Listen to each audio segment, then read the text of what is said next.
ఎండాకాలం వచ్చిందంటే మామిడి పండ్ల రుచి కోసం చాలా మంది ఎదురు చూస్తుంటారు.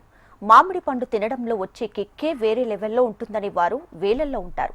ఇంతటి క్రేజ్ ఉంది కాబట్టి మామిడి పండ్లను కృత్రిమంగా పండించి క్యాష్ చేసుకుంటున్నారు కొందరు వ్యాపారులు. తెలంగాణలో మామిడి అంటే కేవలం పండు కాదు, ఒక ఎమోషన్. వేసవి కాలంలో ఎండల గురించి ఎంత మాట్లాడుకుంటామో అంతకంటే ఎక్కువ మామిడి పండ్ల గురించి కూడా చర్చ జరుగుతుంది. మామిడి రకాల్లో ముఖ్యంగా బంగినపల్లి, హిమైత్, తోటపూరి, దసేరి, మల్లిక వంటి రకాలు ఇక్కడి ప్రజల హృదయాల్లో స్థానం సంపాదించాయి. ఇక ఈ రకం మామిడి ఉమ్మడి కరీంనగర్ జిల్లా జగిత్యాల మామిడి మార్కెట్ యార్డ్కు కేంద్రంగా మారింది. ఇక్కడి నుంచి దేశవ్యాప్తంగా అంతర్జాతీయంగా కూడా మామిడి ఎగుమతి అవుతుంది.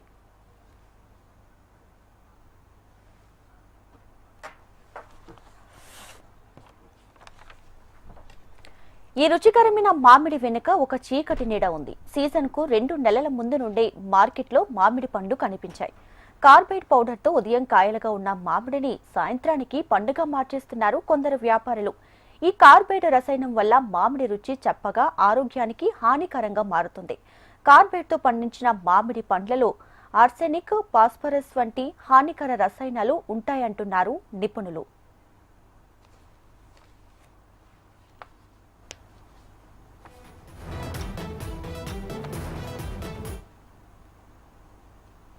మరి ఎండాకాలం వచ్చిందంటే తినడానికి ఎంతో హ్యాపీ అనిపించేటువంటి ఈ మామిడి పళ్ళు ఇప్పుడు రోడ్ల మీద ఎటు చూసినా నిగనిగలు ఆడుకుంటూ రోడ్ల ప్రక్కన బండ్ల మీద చూస్తూనే ఉంటే తినాలనిపిస్తుంది.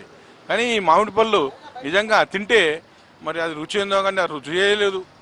ఏదో మనకు ఒకప్పటి వేమన శతకంలో మేడి పండి చూడు మేలిమయ్యుండును, పొట్ట విప్పి చూడు పురుగులుండు అన్నట్టుగా ఈ మామిడి పళ్ళలో మాత్రం లోపల మాత్రం ఆ తీపిదనమే లేదు. మామిడి పళ్ళు అంటే నిజంగా ఒకప్పుడు ఒక రకమైన వాసన. ఒక మామిడి పళ్ళు 4 ఇంట్లో ఉన్నాయంటే ఇంటి చుట్టుముట్టు కూడా మామిడి పళ్ళ వాసన వస్తుండే.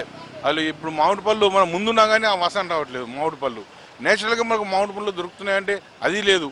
మరి ఇప్పుడు ఏదో మనకు దొరికినటువంటి మామిడి పళ్ళు తిందామనే ఉత్సాహంతో మన మామిడి పళ్ళు తెచ్చుకొని కోసుకొని తిన్నట్లుంటే అవి మొత్తం మామిడి పళ్ళ అది రసాలుగా లేవు, టేస్ట్గా లేవు, తీయగలేవు. అది చప్పని ఆ మామిడి పళ్ళు తినడంతో రోగాల బారి పడుతున్నాం అనిపిస్తుంది.